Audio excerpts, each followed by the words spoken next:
Hello, I'm Dr. Stephen Hassan with a very unique episode of the Influence Continuum. Today I have two amazing guests with me, Michele Roland and Bobby Samini. Michele and I know each other for a bunch of years. She's a survivor of the International Churches of Christ. She was a women's leader. I think 17 years were you Yep. involved? And you are a phenomenon.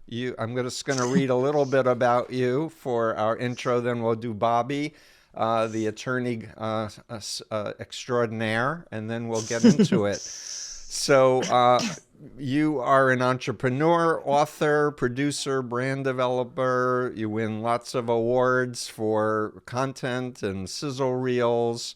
You founded a wellness network called Be Well Network with patented and all kinds of products. I use one. I'm not going to plug it here, but people can find out about this later. 17 years of abuse in this cult that I've known about since about 1981, because it started here in Lexington, Massachusetts, and I was here for school from college in 77. What else? Digital platform, indie Netflix. You're working on a streaming scripted series, which I want to hear more about, but you probably can't talk about it yet here. But the main thing is there's a lawsuit that you are deeply involved with. And we'll put the link to it, but it's www.icoc-icclawsuits.com. Yep. And next, I just want to get to our next guest, an attorney, nationally recognized trial lawyer. And Mr.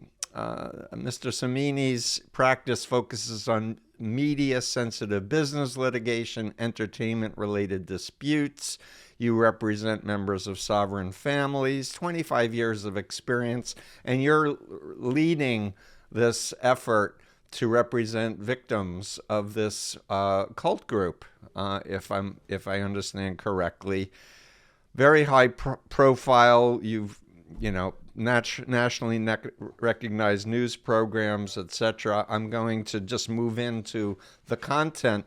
What I wanted to do first, if I may, is just explain the nature of the Kip McKean pyramid structure, authoritarian, discipling cult that I have been helping people out of. I've written about it in my book, Combating Cult Mind Control.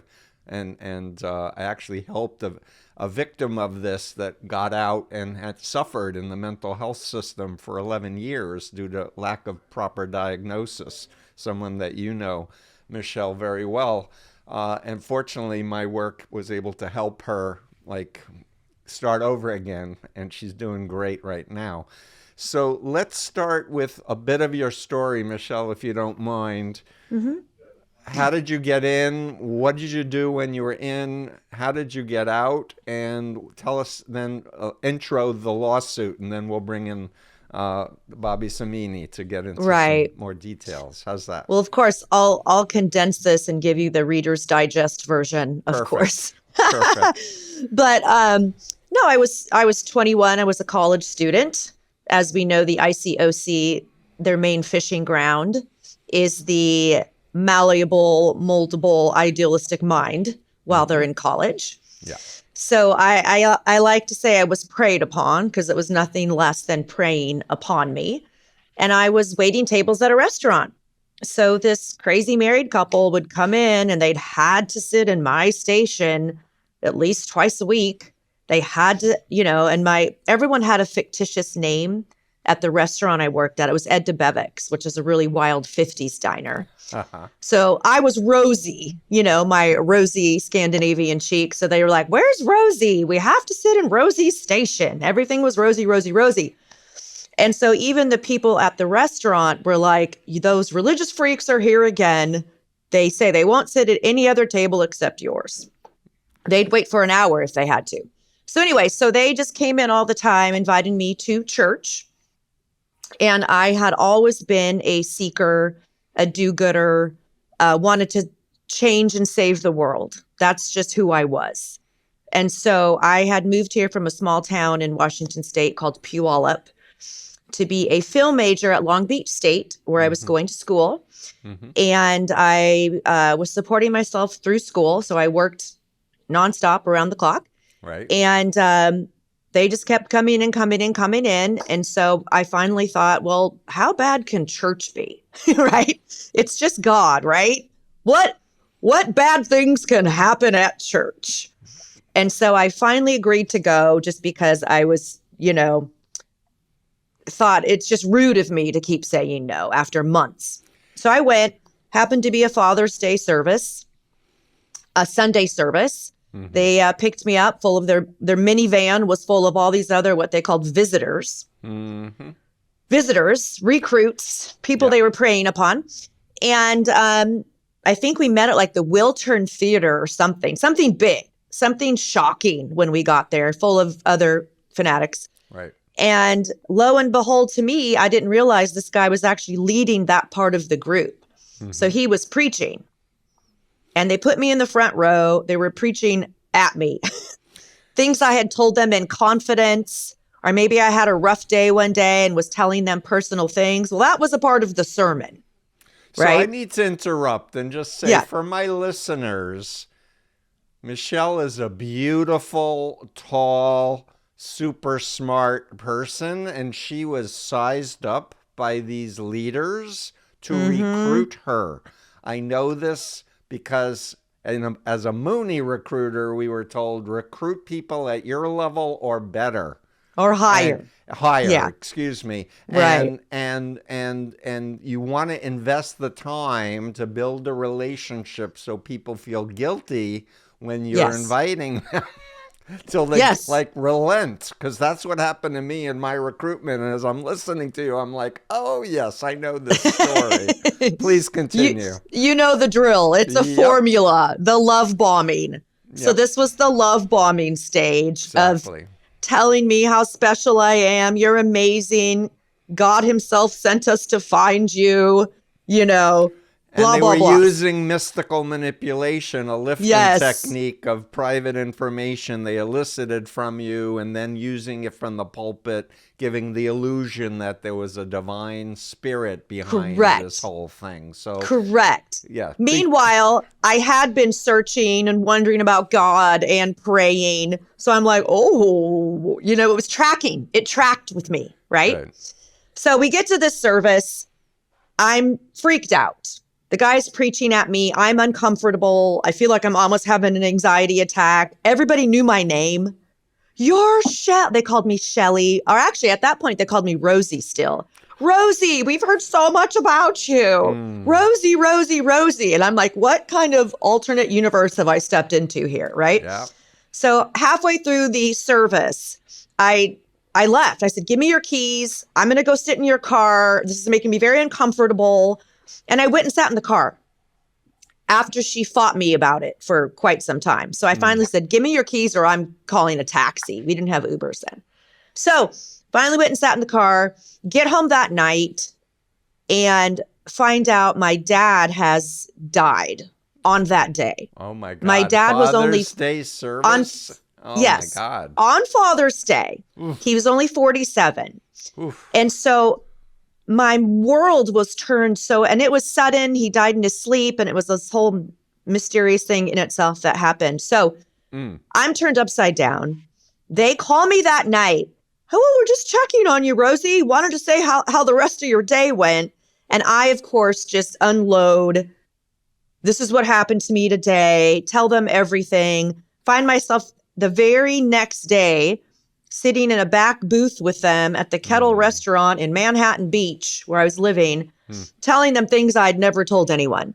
Yeah. And so what the couple told me was that they packaged all of that up. So they said, Rosie, you understand what's happening here, right? Look at the timing of what God did for you. God knew this was going to happen. He knew that this was going to happen with your dad. God is your dad now. This is why we sent to you. God's teeing all of this up. This is basically how special you are. You are set apart. It was Father's Day. God is your father now. Mm. So it was just this whole Wow. thing. And I'm 21. I was a very naive 21. So from there, the indoctrination, the love bombing was just put into high gear from that moment on. Yes. And they were on me, around me, in my mind every day from that point forward. Yep. I didn't have a second. Like one time I even was in LA trying out for Wheel of Fortune, the first time I tried out, right?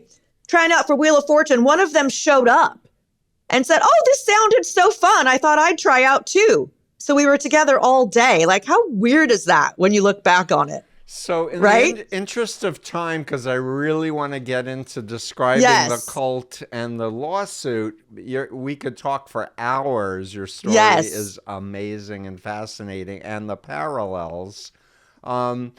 I know you became a top leader. Yes. They married you off. So like, let's get into a little bit more about the structure, what makes this group a destructive cult, and then we'll get into the lawsuits and what we need to do to help many of the victims. Well, please. From there, of course, I was assigned a discipler to speak to your question about the structure. Everybody had a discipler. Better word for that is a handler. Somebody between you and God who was like Jesus that you had to tell everything to and confess everything to, who oversaw every element of your life, including who you could date or whether you could kiss, everything. Right. Keep going. Well, and you can only date within the group. Right. And there was no kissing, right? Even someone you were dating, you can't even kiss them on the cheek. So anyway, so I had a discipler. You are correct. They had already pegged me as a leader. So within a couple weeks, I was leading the whole teen ministry in the South Bay, Manhattan Beach area. So I didn't even know all the books of the Bible at that point, but I'm leading a ministry, right? So I had no business even leading myself, but I'm leading a ministry. So in this structure, this pyramid where everybody has someone above them, of course, it goes all the way up to the leader, who was Kip McKean. And this was on paper, written on paper structure. There was nothing nebulous about this. This is our structure. So in that structure, compliance becomes the path of least resistance. Yep. So everyone just learns pretty quick to comply. Because you speak up, you're rebuked, you're in trouble, you're independent, you're in sin, you're faithless. You learn really fast. And the breaking sessions are later, and you have to be rebaptized over and over again. I want to interject, if I may, and just say in the early days, the leaders were using the master plan of evangelism, I want to say by Coleman. And my recollection was that he said something like, the communists are brainwashing people for Satan. We need to brainwash people for God. It was like that overt. They did later editions and they took all of that out. But it was really clear. This was God versus Satan. If you're in, then you're God. All of the churches are dead and unspiritual. They were infiltrating mainland churches of Christ all over the country and around the world, creating a lot of disruptions. So anyway, because I go back to the early 80s with this group, and they're still out there harming people. Right. Please continue. Well, and that's probably all we need to say about the structure. It literally is a pyramid scheme that now, looking back, I go, how did we all not see this? Right? Because their main mission statement is Matthew 28:18-20. Go out and make disciples of all other nations, right? So if you're not doing that, you're not saved. Right. You're just not. Yeah, it's your all salvation about works, is on the line. Not salvation through grace or faith. No, no. You need numbers, and if you're not bringing in new converts, then there's something wrong. You have to confess because you obviously have sin or something's wrong with you, right? But when you look back on it, for the people that would buy in, it was a brilliant plan because every person has to commit to at least 10% of their income to become a baptized, saved member. Yeah. So really, we were buying our salvation, correct? Mm-hmm. So if you have to give at least 10%, and that's for the real, like faithless people that only give 10%. If you only give 10%, you're just an average member, right? Right. The ones that were really committed gave more. We had these things called 20 timesers, special contribution, where we had to give 10 or 20 times our normal tithe. So it was a money-making machine if you have everybody committed to that. And if you don't give people, well, there was a budget. We knew what everybody gave every week. You'd be on their porch collecting it.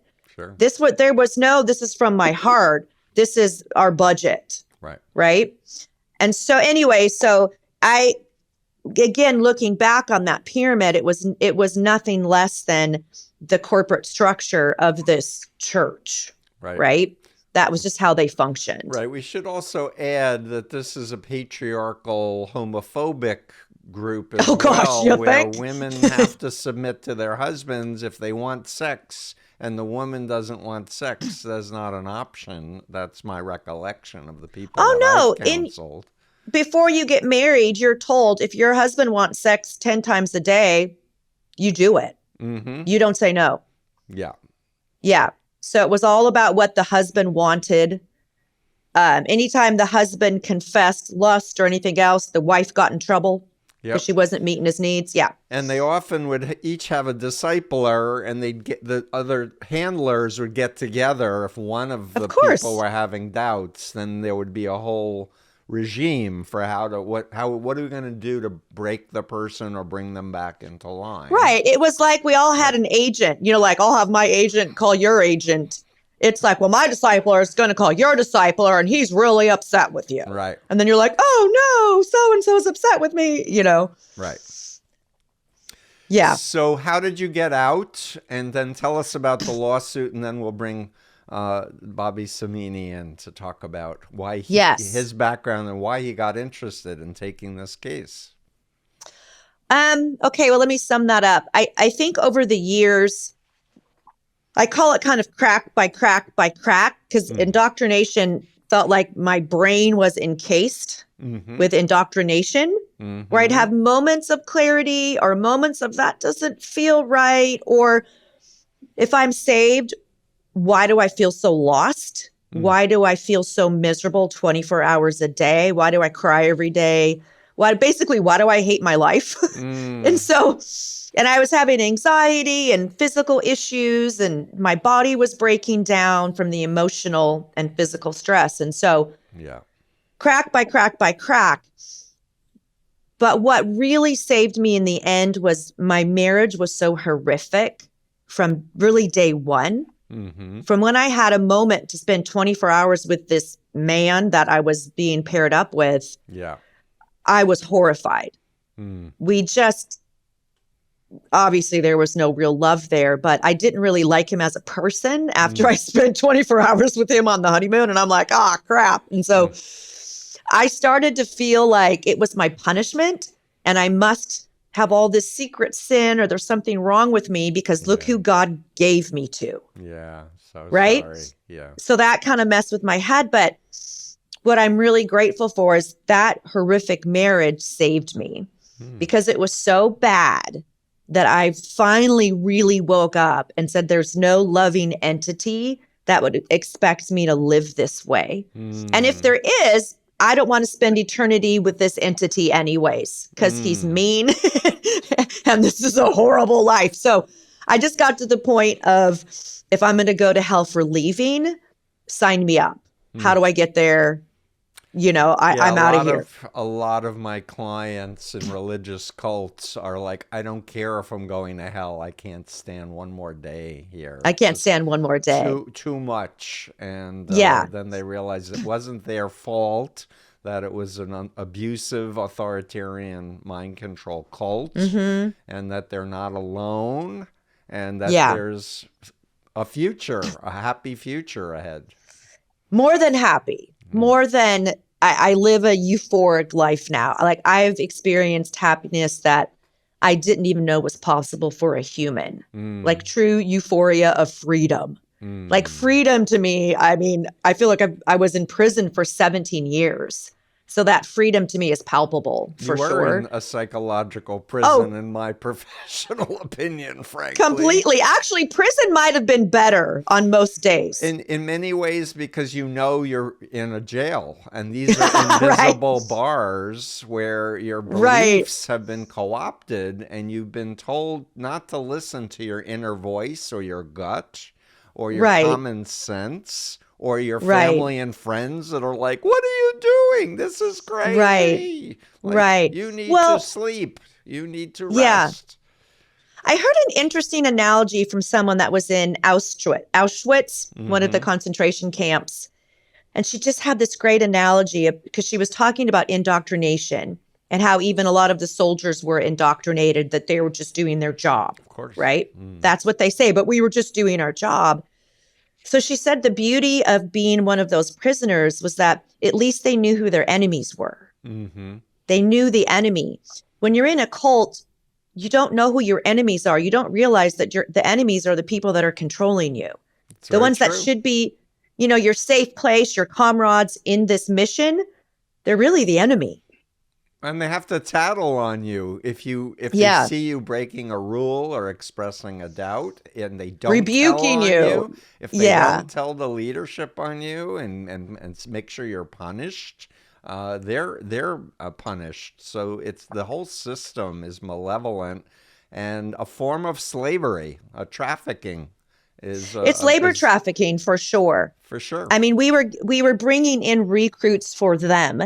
That went into their pockets, right? Slave labor, complete slave labor. So fast forward to once I left, I was still indoctrinated, of course. So I was reaching out to a lot of the leaders saying, this happened to me, this happened, and really just looking for an apology, like saying, this happened in my marriage, this happened, he's still doing this to my family, all this stuff is happening. Right. Not one response. So I think over the years, I've even occasionally segue into Bobby here. I've known Bobby, I've known you for about 10 years now. Yeah, about 10 years. So about 10 years, I would check in with Bobby and go, hey, Bobby, is there any legal recourse to even giving all my money under compulsion or being told I'm going to hell if I don't give X amount or I'm going to be disfellowshipped or whatever? And, that's such a slippery slope. You can't really go back. It's so protected under so many, religious laws. So about in this last November, Bobby and I were talking about something else. And he said, hey, has there ever been any sexual abuse in the ICOC? And I said, well, funny you mentioned that because I had just started getting all these stories on the podcast that I do. People were calling in about sexual abuse stories. Say the name of the podcast while we're at it.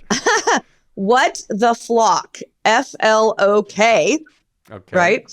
Cult survival stories. Okay. So we were doing a couple of episodes where I was talking about my story and people were calling in saying, how come we can't do anything about the sexual abuse cases? I'm a survivor of abuse in the ICOC, but I really thought I was an anomaly, maybe, or a rarity, or maybe an enigma I didn't think it was so rampant. I really didn't. So once Bobby and I had that conversation and I said, well, let me kind of look under the covers here and see what I find. I sent out a little shot from the bow on our survivor page on Facebook and said, hey, anyone experienced this? Let's talk. Yep. What happened just blew my mind, brought me to my knees. I had no idea, Steve, that people had been just the rampant sexual abuse and the cover up and the failures to report, but that strategic squashing of abuse. Where even a guy from LA, one of our defendants, would fly in and squash the abuse. And here's why you can't report.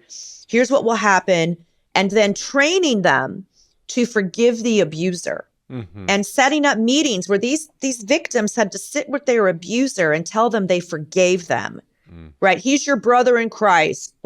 You need to forgive them or you're in sin. Yeah, it's more abuse. Go on. More, it's secondary abuse. Yeah. So when we heard these stories and Bobby, well, he'll share about his end of it, but Bobby was like, how do I not jump in?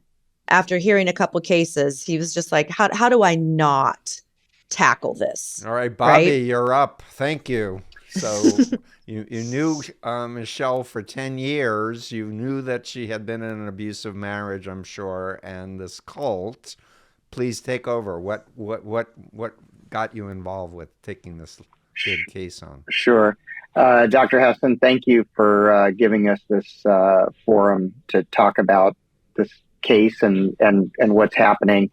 So yes, I knew Shell for many years. Shell, as you can tell, is very high energy, and we would we would bump into each other, at the school drop off or pickup, and she would tell me, I've got a story to tell you, and I'm working on a book, and I want to tell you all about it.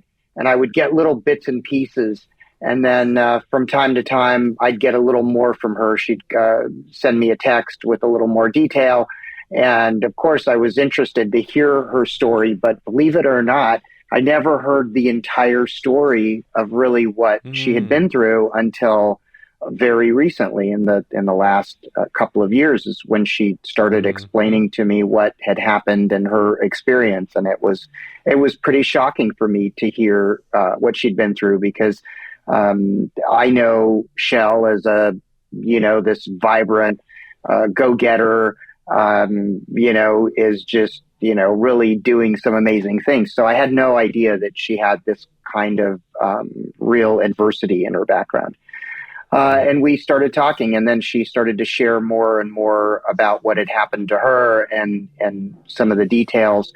And then we started to talk about the sexual abuse, which obviously, and I know both of you know this, that seems to go hand in hand oftentimes with these kind of, organizations.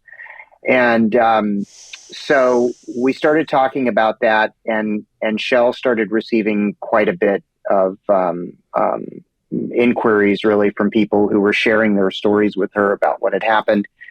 And this case is a little bit, the profile is a little different than what I normally get involved in. But I'd asked Shell if we could identify maybe 4 or 5 of the survivors that she had talked to, and if we could bring them here to California, and if I could talk to them in person and meet with them. And so we started that process, which was about a couple of months long. And the first meeting we had was in my office. The meeting lasted a couple of days, but the initial meeting, after so many years of practicing and seeing, I thought, everything, I couldn't get through that initial meeting. I had to stop us early and ask that we restart the next day, because I was really blown away by a couple of things. One was the strength of the individuals who were retelling their stories. I mean, they were telling me the most horrific things that happened to them, but they were really confident in telling their stories. I was having a really hard time processing it. And I was physically not well that day when I left. So we got deeper and deeper into it, and there were some things that really drove me to want to be part of this case. The first was that the survivors who I met with all said, we've tried to get our story out before, but what happens is anybody who speaks out against the ICOC or the ICC is immediately ostracized, and they are essentially called out as lunatics and crazy and delusional, etc. And it's a very typical character assassination approach. So all these people that had these, I know that one personally. If I can interrupt for 1 second and just say, when my book first came out in 1988, Kip McKean was speaking to 15,000 people, including Michele, I believe. You Hmm. were in the I was audience. there. And Kip McKean is like, Steve Hassan is marked and Buddy Martin is marked, and these are wolves in sheep's clothing, and you'll be, kicked out of the group if you ever read these books or talk to these people. So I know about ad hominem attacks, and Shell can verify Right. from even being Well, and there. it was Forgive called, me. remember what he called it? Spiritual pornography. Yes, my book is Your book was spiritual pornography, Dr. Hassan. right. It's but anyway, yes, they always attack the people and try to invalidate them, do black PR. Please continue. I sure. couldn't help but I remembered that story, Michele, when you told me. I was there when he Yeah. said that. I was like, oh, great. Go on. So that was one of the initial factors is that all these people who have tried in the past to tell their stories and have not been able to, out of fear, they were worried that their lives in general would be turned upside down if they did. And then, there were some other very specific things that people told me that just I couldn't really get it out of my brain, and I became more and more interested in being a part of this. Some of the things, Dr. Hassan, that were really shocking to me, almost everybody who was abused as a child, and some were very young, gave me almost the same sort of recitation of facts of what happened after.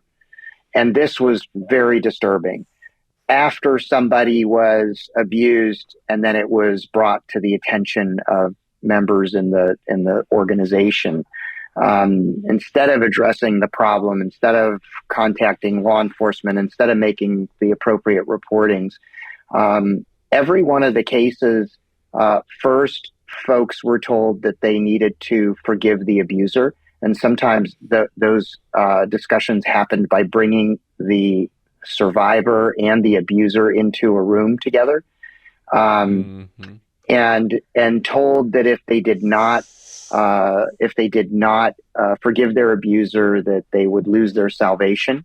Now, these conversations were happening oftentimes with the parents, because these children were young, some preteens and some teenagers.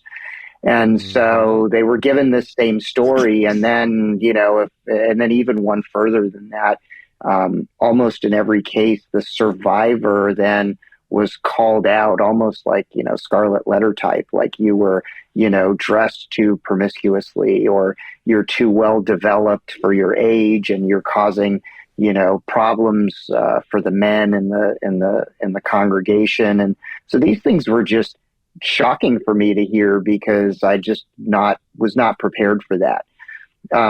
May I ask a question for clarification? Because I want to be clear. So, are we talking people who were recruited into the cult who had been sexually abused as a child and then disclosed it to their recruiter, and probably there were people born into the cult as children who were abused as well? Are we talking about both categories? There are individuals that fall into both categories. I would say the bulk of the individuals, the survivors that we have talked to and are working with, were in one way or another born in. Either their parents were in at a time that they were born, or their parents were recruited in when they were very young. So a lot of these individuals, they knew nothing other than this organization as a way of life.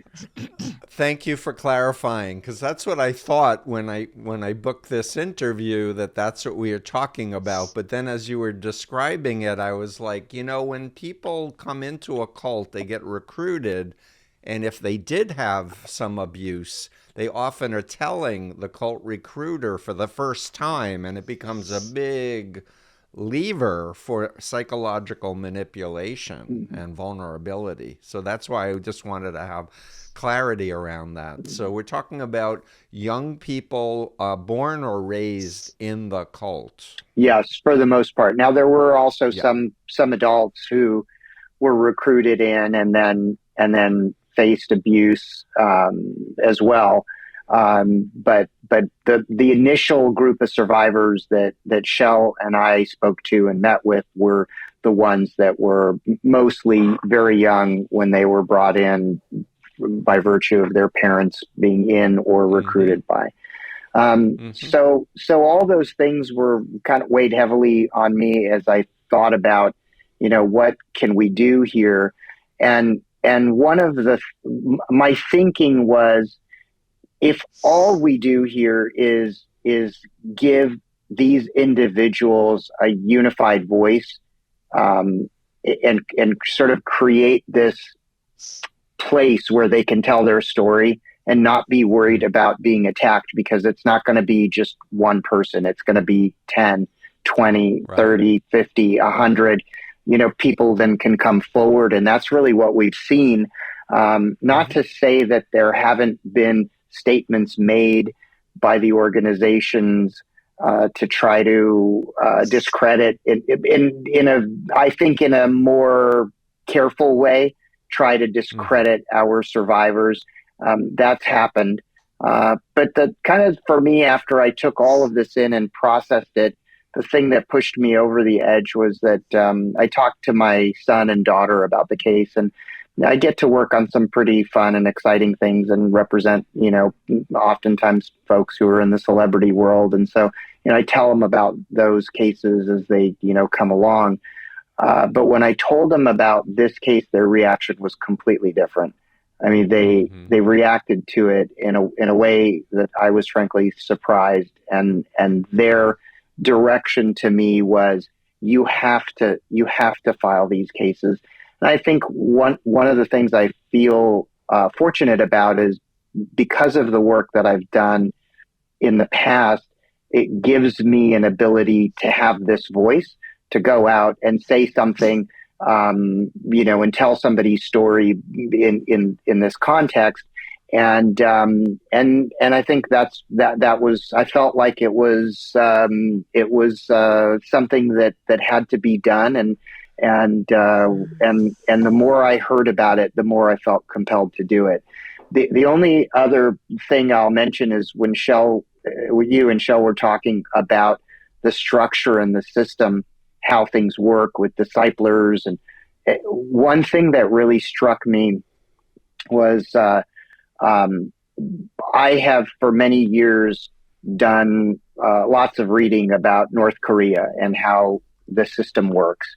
And there were so many similarities in the system in how things are done in North Korea that I was really shocked, like the discipler system, where, basically your neighbor is tasked with, looking over your shoulder. And if you do not report indiscretions of your neighbor, you are an enemy of the state. And it's really very similar to the things that I heard in doing our research for these cases. Yep, I think the analogy is spot on, and it is an authoritarian mind control, system in North Korea, as it is in China, and in these religious authoritarian cults that I've been working with, folks for almost 50 years on. So, but I want to comment. You're an attorney, but your empathy level is very high in a very positive and unusual way for me, because I deal with a lot of lawyers, and they're usually like, "What's the case? How are we gonna who are we gonna sue? How much money can we get?" And here, the mission is really wanting to empower people and validate them, and bring attention to warn other people. And of course, the ICOC is not the first religious organization that has been exposed as protecting predators and doing abuse. Although this whole thing about bringing people in with abusers and forgiving them is a whole nother level of psychological abuse, in my opinion. Mm-hmm. Well, thank you, Dr. Hassan. Yeah, I will say I am aware of how fortunate I've been to get to this place, and I think with some age and some experience, I think you get to a place in your life where you start thinking your purpose is greater than, just doing your job and, earning a living. And so I viewed this case as like it was like it was something that came to me as a wonderful opportunity to do something good. It's that, and Yay. that's what we want to do. I'm clapping for my listeners who can't see the video. I'm just delighted because we need more people who are attorneys to feel this calling to do the right thing. And the area of psychological abuse is just a big missing link in the law. It's a slippery slope if you're over 18 or you are an elderly person with dementia. Okay, you have undue influence, but everyone else, nope. And it's like, huh? What? What are you talking? What about trafficking law, fraud, force, and coercion? How come that applies? Because I agree. Mm-hmm. I believe this group is doing labor trafficking. The cult I was in was certainly doing labor trafficking. Sleep deprivation, just countless hours of unpaid work. And the leaders are making a fortune, typically. Mm-hmm. Mm-hmm. Yep. So can I interject something, Please. Dr. Hassan? Of course. Because I think to call me Steve, Michele. Come on. All right. Sorry. Steve. And you too, Bobby. Okay. At this point, now we know each other. I think an interesting element because, with the ICOC and in about 2005 or 6, right around that split, or maybe it was 2004, but right around there, when Kip was basically pushed out of the group. Mm-hmm. They all tell different stories about how that happened, but let's just say Kip was gone. And the ICOC said, well, we've changed, right? We've changed. And that they're not doing the overt discipling and the overt abuse. I'm going to say they're almost more dangerous that way because now they are masquerading as this, we've reformed, we've changed. And I use the analogy, it's like the serial killer saying, well, we stopped killing in 2004. We don't kill anymore. We might rough up a couple people, but we're not killing. Well, what about all the dead people buried in their backyard? Mm-hmm. And a lot of those people are our victims. Mm-hmm. So they were around when this happened. And so the ICOC is like, well, we don't really want to talk about that. That was a long time ago. We've changed. And it completely, it silences the victim still. It takes their voice. So they're trying to say what happened to them. And they're like, well, we've changed. But that doesn't negate what you did then. 1,000%. Right. And so again, that's been really, even for me personally, that's been really hard. So they won't talk about the abuse and they're like, can't you just move on? You're just bitter. We've changed. It doesn't take away the abuse. First of all, they haven't really changed. They might be a kinder, gentler cult on the outside, right? They're not as overt, but they have not changed. And I know that personally from the conversations I've had with them. Mm-hmm. But that's one of their defenses now is, well, when Kip left, we changed, and that was all Kip. Yeah, but well, I need to validate you by saying every frickin' authoritarian cult that gets caught says that. Like it's like it's just the Scientology said it, the Moonies said it. Every single group are like, we got rid of the bad apples and we've changed. And it's like, huh? Right. And here's what one thing that proves they haven't changed. We have all these victims now talking with specific incidences of people that are still in charge. Those people have put out public statements saying, we didn't know, we are shocked and appalled, and we are investigating this. Really? Because you were the one that about 15 people reported abuse to, and I was there, so I know. Right. So if you've changed, I think your approach would be a lot different. Like, wow, do a public apology, do something. But to continue to deny that the abuse even happened, it's just evidence that you still don't care and you still haven't changed, right? Yep, for sure. Yeah. Yep. So how many, because they were putting so much pressure on people to recruit others, and there was a formulaic Bible study that everyone had to go through to count the costs before they got their baptism. Yes, it's called First Principles. First Principles. But many people would exit. They just couldn't take the abuse, or they were being told, no, you can't be in pre-med because it contradicts when we're getting together for Bible study. So you have to drop that major. Or we think God is calling you to be a full-time evangelist, so you should drop out of college. My friend Chris Lee was at MIT to become a rocket scientist, which is what his dream was. And he had to drop out because you had the calling to ministry, blah, blah, blah, right? Yeah. So there's all kinds of lost wages and, all kinds of other things that I think are also factoring into the interruption of a person's life course. Well, it's interesting. A lot of the main leaders, this has been a conversation on our Survivor page, a lot of the main leaders that were in the full-time ministry are now retired, living off of retirement. Where's your retirement money coming from? Good point. We paid for that. I didn't get retirement. No one else got retirement except the main leaders. So no one was prepared for retirement, right? So, and they gave everything to the group. So many people that left, dare I say, almost everybody was financially destroyed. Yeah. No retirement plan, spending their kids' college money, wedding rings, gone, everything emptied out. Yep. So I left that group with the clothes on my back. No career, no nothing. I mean, I was starting over at ground zero, at age 40. So my biggest earning years were gone. Yeah. The prime of my life. So I had to become an entrepreneur. I had to put it in high gear.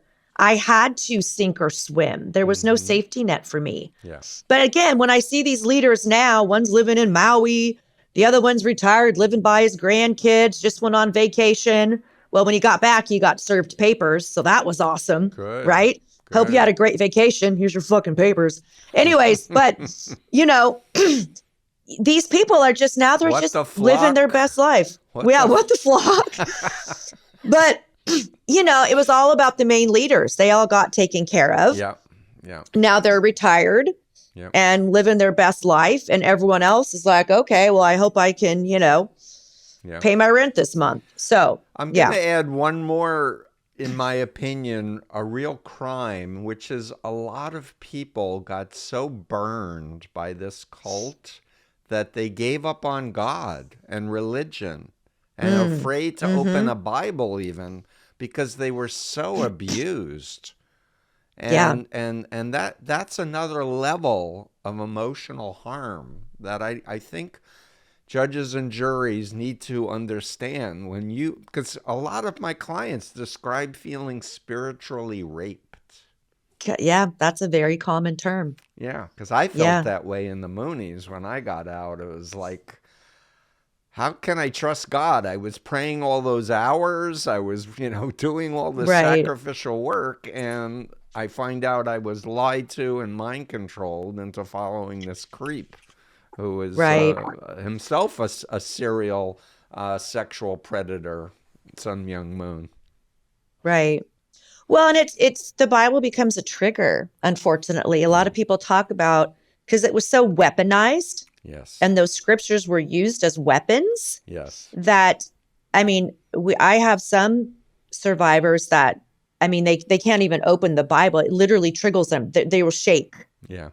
because they were Well, just they need so therapy. damaged. The good news is you Yeah. can rewire your mind and neutralize Yeah. all those triggers, but you have to understand. You need the psychoeducation to understand, what is, Right. the influence continuum and the bite model and, understanding North Korea or understanding pimp or traffic or mind control is a great frame to then compare and contrast your experiences. And yeah, Right. sleep Right. control, clothing control, food control, rigid rules, and you just go down the list, and you're like, holy mackerel! This really is authoritarian control.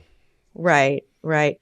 Well, and I was going to share something about Bobby here, and even piggybacking off of some of what he said, Great. because one of Bobby's goals in the beginning, like he said, was just to give everybody a voice, Mm-hmm. because that in itself is healing. And so giving people a voice and allowing them to tell their stories without fear, Yeah. and even having that legal protection of a filed lawsuit, right? So, excuse me, so they can't get defamation of character thrown back in their face or, threatened legally. Mm-hmm. And the articles have functioned that way as well, whether it be Rolling Stone or The Guardian or LA Times. It's really functioned to give them a voice and help them take their power back. Yep. So that was, and I didn't really even understand it when Bobby first mentioned that to me in the beginning, Mm-hmm. the power in that, in letting them tell their story. Mm-hmm. Because these people, this is a civil suit, right? Mm-hmm. These survivors are not in it for a financial payout. They really are not. They don't care. They just wanted to tell their story. They wanted to feel heard. So one of our survivor pages, and I think Bobby jumps on there occasionally, but Bobby's like a rock star in their world. Mm-hmm. They're like, everyone's just Team Bobby. I call it Team Samini, right? Because he stepped out and gave them a voice, really on his own dime. And so seeing that's been so beautiful, because I'm watching people blossom and come to life and take their power back and stand up to relatives and they're, they're abusers, and they are just standing up and really transforming. It's like a metamorphosis. And so it's really the most beautiful thing I've ever seen in my life, quite frankly. It's awesome. But if I may say, Mm-hmm. in the past, where there have been lawsuits, it's been more about the money for lawyers, and they're typically a gag deal at the end where nobody can share their stories again. And for me, after all these years of work, I really want the law to change. And ultimately, I want the law to hold these groups accountable, because why are we subsidizing them with our tax money? Yes. Giving them tax exemption status for lying to people and trafficking them. That doesn't seem just to me at all. Right. Steve, one thing, and I'm so glad you brought this topic up, because nobody ever wants to talk about this economic side of it. So when I first started meeting with survivors, I asked them, why haven't I don't see any filed suits, and what do you know why folks haven't filed before? And they all said to me, some of us have tried, but the lawyers are not interested in the case, which I found very unusual, because I spent 6 weeks, which in the grand scheme of things is not a long time to do due diligence on a case like this. But I spent 6 weeks, and I was absolutely convinced that many people have been abused in the most horrific ways. And I learned why. I think in some cases there were some lawyers who maybe didn't have the platform and were concerned that they would be targets themselves, and understanding that although this is not a huge organization, it's not a small one either. They do have the ability to do things. But what I learned later down the line was why these cases haven't been filed. And this is not to knock any of the lawyers out there who who work in these cases, because there are some great firms that really just focus on these cases. But the economics drive these cases. And so if you have a case that you're going to file against the Catholic Church or the Boy Scouts of America, you know there's going to be a payday at the end, and you know that the legal theories to get you there are pretty straightforward. So if somebody walks into your office and says, I was abused as a child at one of the archdioceses, at that point, it's really just a factor of how much time is it going to take and how much money are you going to get. That's it. There's no, those cases have been well litigated for years and years. And so now that's what it is. Well, when we first took this case on, we spoke to a couple of firms that are in this area pretty exclusively. And, what all of them said, thank you for calling us, but no thank you. And I learned why. And the why is, this is not an easy, low-hanging fruit case. This is a case of first impression as it comes to the ICOC and the ICC. Although I believe they do have assets and financial abilities, it's going to be a real challenge to figure all that out. And it's going to take a lot of hard work and energy and commitment from lots of people, not just the lawyers, but others as well. And sadly, what's happened is the cases that get filed and the ones that don't get filed, I think it's driven more by the economics, because the people are there, the survivors are there, they're telling you their story, and they have very specific facts to support them, and lots of third parties. When we filed these cases, the thing I was most moved by was that we had so many people contact us who said, I was not abused in the church, but I was there when it occurred, and I know things, and I saw things, and I was afraid to come forward, but now I want to come forward and do the right thing. And that was extremely moving to see people do that. Awesome. Because they have absolutely nothing to gain and everything to lose by doing it. So I agree. There has to be some change in the laws here to stop this from happening, and not just rely on lawyers to file cases, because the lawyers, for the most part, are going to file the cases that have the economic recovery as a certainty. And most of these are not going to fall in that category.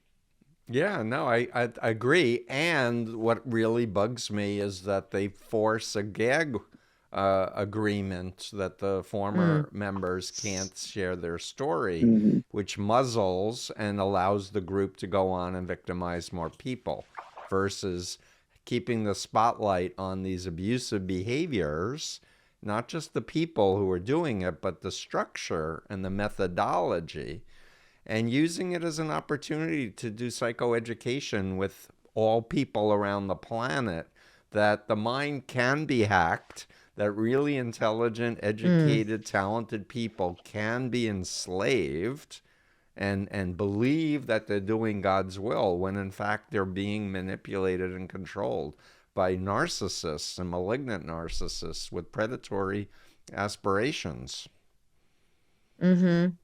Yeah. Well, the last thing I was going to say here, Steve, I know we're probably wrapping up soon, but the ICOC has about 1.2 million defectors, right? Since 1980, let's say. That revolving door. That's a lot of people. That's worldwide, right? It's international. It's worldwide. All those people are finding their voice. And it's interesting to see it kind of all coalesce at once. So really, thank you to social media. People have found each other, and we have that survivor page where people are swapping stories. What's the name of the survivor page on Facebook? I'll send you a link to it. Okay. The main one is, I think it's ICOC Survivors equals Cult or something. It's kind of a long name. I'll send it to you. Okay, we'll put it in the blog. And it's right. Yeah.